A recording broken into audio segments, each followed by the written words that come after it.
Regule o som do seu fone, porque está começando mais um episódio aqui do Entendendo o Jogo, seu podcast que analisa futebol aqui no Spotify. E o episódio de hoje a gente vai analisar a partida entre Brasil e Senegal, amistoso internacional entre essas duas seleções que estão se preparando aí para a Copa do Mundo de 2026. E o nosso Brasilzão ganhou mais uma em um jogo que eu ouso dizer que foi um jogo com cara de Copa do Mundo. Por muitos aspectos, o Brasil, por ser duas equipes que vão jogar a Copa do Mundo, já tem um clima ali, né, de Copa, por não ser mais do mesmo, né, que a gente praticamente só vê a seleção enfrentar seleções da América do Sul, né, que é nas eliminatórias da Copa. Então quando você pega uma seleção assim de outro continente já dá uma cara diferente pro jogo. Então tem esse aspecto também, mas também tem a questão que Senegal é uma seleção que a gente vê que dá uma dificuldade maior do que, por exemplo, quando a gente enfrentou aí a seleção chilena, né, no final das eliminatórias, quando a gente pegou o Paraguai naquele jogo que foi um jogo que a gente se classificou, né, mas foi um jogo difícil, ou um jogo atípico lá contra a Bolívia na altitude. Esses jogos são contra outras seleções ali que não tem cara de Copa do Mundo, né? A gente pegando também um jogo em um estádio de alto nível, com um gramado de alto nível lá no Emirates Stadium, né, no estádio do Arsenal. E assim, a gente acha que a Copa, muita gente acha, né, que a Copa é só você enfrentar as grandes seleções, né, enfrentar Alemanha, Espanha, França, aquelas seleções europeias, né, que já estão marcadas, Argentina, mas nada disso, né? Você pegar uma seleção senegalesa da vida, né?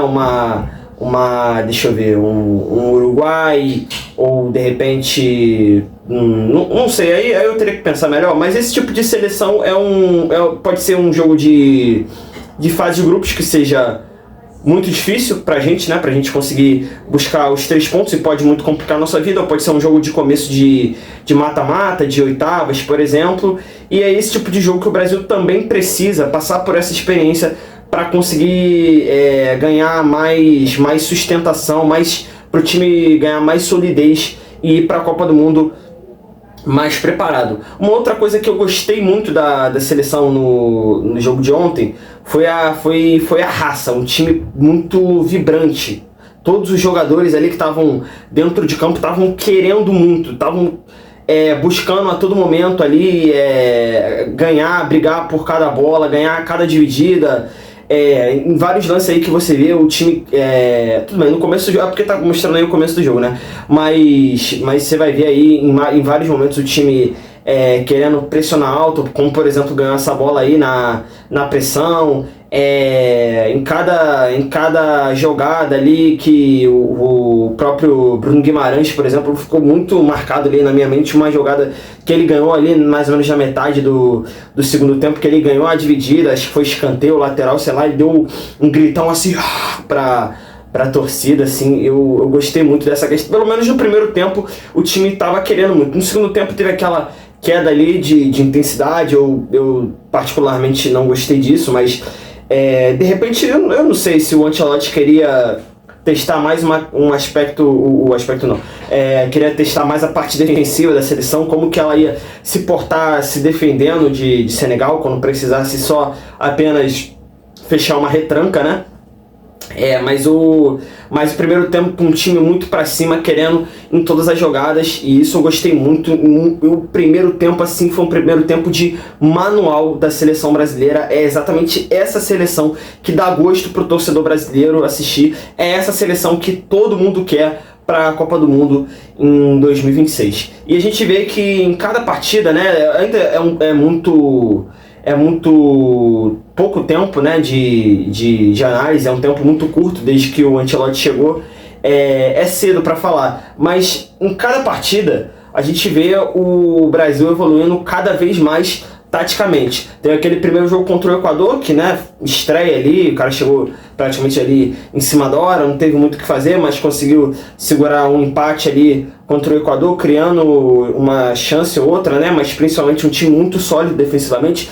Depois um grande jogo contra a seleção paraguaia, né, onde a gente teve pela primeira vez o teste dos 4 atacantes, né, o 4-2-4, apesar do placar magro, né, vitória de apenas 1-0, foi uma partida que a gente viu uma evolução muito grande taticamente, assim, era um abismo, né, do que a gente viu, do que a gente estava vendo, da seleção do Diniz, do Dorival, acho que nem dá para contar, né, mas do Ramon também, para essa segunda partida do Ancelotti. Aí depois teve a outra data FIFA, né, teve mais uma grande atuação contra o Chile, uma atuação mais ou menos contra a Bolívia, depois mais um grandíssimo jogo contra a Coreia do Sul e um primeiro tempo muito interessante contra o Japão. E agora o time vai tendo essa escadinha e evoluindo cada vez mais para se tornar um time ainda melhor taticamente, tanto defensivamente, né? Você vê um time que se defendia muito bem contra a seleção de Senegal ontem e atacando muito bem, até quando misturava um pouco dessas duas coisas, né? Um time que defendia atacando ou atacava defendendo, pode ser da forma que você quiser, pelo menos quando você vê o segundo gol do Estevão, que que foi uma pressão muito bem feita, eu acho que a questão da sorte, você tem a sorte, quando você tem sorte, você... Vou dar um passo atrás. Você tem sorte, quando você é bom, você tende a ter sorte, perfeito, agora sim. Porque assim, o que acontece? Quando o Brasil tem essa chance contra Senegal, com o Estevão, de fazer o segundo gol, é um erro, claro, da seleção de Senegal, não tem como você negar isso, uma coisa que você tem que consertar, né? Essa saída de bola, mas também foi uma pressão bem feita da seleção brasileira, como foi, por exemplo, aquele jogo do Flamengo contra o Bayern de Munique, em que o Flamengo toma alguns gols em erros, né, em falhas, mas são falhas geradas por uma pressão do time do Bayern. Então é mérito do Brasil e falha de Senegal, mas é uma coisa que uma coisa acaba levando a outra, né? Agora eu queria falar dos aspectos individuais, né? Eu queria falar de cada jogador, né? Eu acho que todo mundo foi muito bem. O Ederson tirando aquela falha ali, né? Acho que ele fez uma partida segura, né? Ainda bem que não gerou gol, porque senão ia ser uma coisa...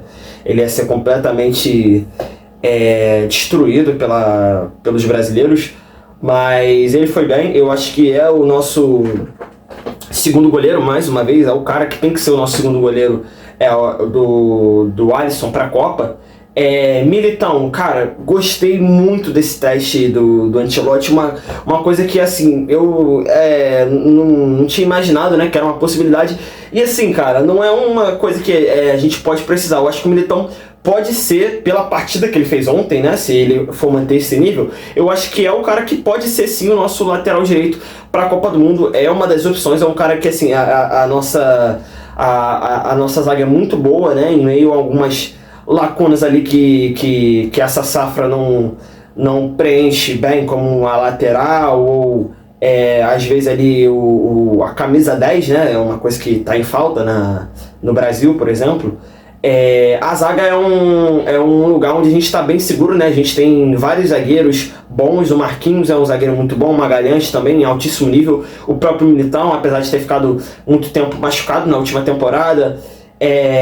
Tem mais gente aí, tem o Fabrício Bruno não vou botar nessa conta, né? Porque teve aquela falha contra o Japão, não sei se ele vai para a Copa do Mundo, mas tem o próprio Murilo do Nottingham Forest, é um ótimo zagueiro, acabou entrando naquela fogueira lá, né, no Monumental, e aí acabou não sendo mais convocado desde então. Tem o Léo Ortiz do Flamengo, tem o Bremer, enfim, tem muito zagueiro bom. Em meio a tantos zagueiros bons, eu acho que o Militão pode acabar disputando também essa vaga para lateral direita, principalmente em um jogo que a gente vai precisar mais do aspecto defensivo, um jogo de repente de mata-mata contra uma seleção mais forte. O Militão pode sim começar até mesmo como titular, ou em um outro jogo, uma situação ali diferente, ele pode acabar também entrando no segundo tempo. Gostei muito desse teste do Ancelotti. Marquinhos muito bem, mais uma vez, assim como o Gabriel Magalhães. Alexandro, agora que está voltando a ser convocado pela seleção brasileira. Não gostei quando ele foi convocado na primeira convocação do Ancelotti, né, lá naquele jogo contra o Equador e contra o Paraguai. Não achei que ele foi bem, mas ontem eu gostei da partida dele. Não sei se ele deve ser mais uma vez o nosso lateral titular para a Copa do Mundo, né? Tem o Caio Henrique, que eu gostei muito.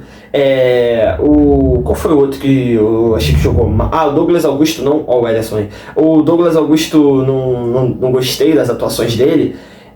Teve mais quem? O Douglas Santos, muito criticado quando convocado, mas foi bem nos jogos, principalmente no jogo contra quem que ele foi bem, cara? Contra o Chile. Contra o Chile ele foi muito bem, apesar de ser uma seleção fraca, né?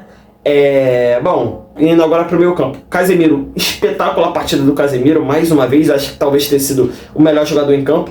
Bruno Guimarães, um cara que veio evoluindo demais com o Ancelotti, uma evolução assim gigante. A melhor partida dele pela seleção brasileira foi com o Ancelotti, se eu não me engano foi contra o Paraguai também, né? Foi o jogo que ele foi, para mim, o melhor em campo, grande partida dele. E ele vem jogando muito bem as últimas temporadas na Europa, mas pela seleção brasileira não conseguia se provar até então, mas com o Ancelotti ele tem evoluindo muito. Indo para ataque agora, Vinícius Júnior, cara, é um cara que uma incógnita, eu acho, infelizmente, apesar dele cada vez mais eu ter visto assim, ele se esforçando mais assim na questão da marcação, eu tenho visto ele fazer mais pressão ali, se esforçando mais no aspecto defensivo, né, correndo mais pro time. Eu acho que com a bola no pé, eu não sei, ele parece ainda um pouco inseguro. Teve uma jogada que ficou muito marcada também na minha memória, um contra-ataque, um 3 contra 3 com um cara do nível do Vinícius Júnior, que é um dos melhores jogadores do mundo, né, pelo menos pelo Real Madrid. Não pode perder a chance da forma que foi. O cara 3 contra 3, tinha uma superioridade qualitativa e ele vai e me perde o gol daquela forma. Mas assim, realmente, eu não sei, eu acho que a gente ainda tem muito tempo. É um cara que é um craque absoluto, talvez o melhor driblador que a gente tem na nossa geração. Eu acho que o Ancelotti tem tempo para conseguir trabalhar isso com ele, né, até a Copa do Mundo. Eu acho que se ele manter no nível que ele está hoje, ele com certeza se mantém no... Bom, se bem que tem o Rafinha, né? O Rafinha, de repente, vai disputar essa vaga, não sei se vai ser com ele, não sei se vai ser com o Estevão, enfim. Mas se ele continuar jogando isso aí e a seleção continuar a se manter isso, tá bom. Mas eu tenho certeza que ele pode muito mais do que isso com a camisa da seleção. Estevão é um cara que jogava muito bem no Palmeiras, né? Mas acabou saindo daqui sendo zoado como o Cuiabá Man, né? Porque só resolvia jogo contra times como o Cuiabá, mas principalmente o Cuiabá, ele fez alguns gols, né, contra o Cuiabá, mas é um dos caras assim que eu mais vi evoluir quando chegar na Europa, que tipo assim, no Brasil ele era bom, mas quando chegou na Europa teve uma evolução muito rápida. O próprio Vinícius Júnior que eu tava falando, é um cara que no Flamengo ele já era bom, no Real Madrid agora é um dos melhores jogadores do mundo, mas demorou muitas temporadas até ele ser esse cara, né, principalmente depois da chegada do Ancelotti, mas demorou muito tempo. É um cara que teve uma lapidação um pouco mais demorada, mas o Estevão é um cara que vem evoluindo muito rápido no Chelsea e na seleção brasileira tem buscado ainda mais o protagonismo e fez mais uma grande partida. Rodrigo, outro grande jogo do Rodrigo, não tem muito o que dizer. Matheus Cunha não é um dos meus jogadores preferidos, mas é um cara que vem se encaixando muito bem nesse esquema. Acho que ele é a cara desse sistema do 4-2-4 do Ancelotti na seleção brasileira, e tá se desenhando aí ao longo das partidas aí o time titular da seleção brasileira. Cara, a Globo perde a linha legal nessas placas de publicidade, né, cara? Confia, betando, bagulho nada a ver, mas enfim, eles colocam, né? Mas é isso. Agora que eu falei do jogo, né, tudo que eu deveria falar sobre o jogo eu já falei. Vamos pensar agora pra frente no futuro, e no nosso futuro mais próximo aí, o que a gente tem que pensar, como dizem os técnicos mais inteligentes, né, os mais sábios, o jogo mais importante é o próximo. E o próximo jogo da seleção é contra a Tunísia, na próxima terça-feira, né? Eu não sei se o Ancelotti vai fazer mais testes. Eu gostaria de ver mais gente ali atuando no meio... Ah, cara, eu ia falar dos reservas, mas depois pensei melhor, não ia falar, porque eu não lembro bem. Mas eu queria falar de um cara, o Luiz Henrique, é um cara que mais uma vez entrou bem. Eu acho que ele é o cara da seleção brasileira no segundo tempo. É um jogador que lá no Zenit eu não tenho acompanhado muito, mas na seleção brasileira, ele, quando tem sido convocado no Ancelotti toda vez, ele entra bem. Eu tenho cada vez mais confiança nele para jogar um segundo tempo com a camisa da seleção brasileira, que para ele parece que não pesa. Eu tenho muita expectativa nele para a Copa do Mundo. Paquetá também gostaria de ver no próximo jogo contra a Tunísia. Assim, eu não sei, o Brasil joga no 4-2-4 porque também tem uma carência, né, na camisa 10, como já falei. A questão ali do meio armador, meio ofensivo, é uma posição que o Brasil não... acho que falta, né, não tem aquele... falta aquele que a mais. E aí essa solução foi muito bem feita, mas o Paquetá eu acho que é o jogador que mais se aproxima ali do camisa 10 que seja mais útil, né, dentro. Ele foi o 10 desse ciclo, né, por algum tempo com Dorival, foi o camisa 10 ali da Copa América. E eu acho que se ele entrar num jogo aí da seleção, pode ser no da Tunísia, pode ser na próxima data FIFA, pode ser na Copa, eu não sei se ficaria melhor jogando ali do lado jogando de segundo volante. Pode ser que sim, mas eu também gostaria de ver uma variação, né? Eu gostaria de ver, por exemplo, ele tirar o Rodrigo ou o Vinícius Júnior e colocar o Paquetá. E aí o time volta para um 4-3-3, né? E eu gostaria também de ver ele entrando junto com o Luiz Henrique. Vamos ver qual vai ser o teste que ele vai fazer. O Bruno Guimarães e o Casemiro são dois caras que sempre jogam com o Ancelotti, né? Eu não me lembro de um jogo que eles não tenham entrado como titulares. Talvez tenham entrado, talvez não. Mas é um teste que ele... não sei, ele não quer fazer, né? Não quer botar outro cara ali no lugar do Bruno ou do Casemiro para começar a titular. São pilares, né, desse time do Ancelotti. Tenho certeza que se não fosse por eles, o time não estaria jogando tão bem, né? Não estaria... eles que fazem um trabalho duro, né, pro time poder atacar com quatro jogadores. Bom, acho que foi isso, né, meus amigos? Esse foi mais um episódio aqui do Entendendo no Jogo. Estamos chegando mais ou menos perto ali do 100º episódio, hein? Estamos ali no 80 e pouco, vai ser um grande feito. É isso. Muito obrigado pela audiência. Eu fui!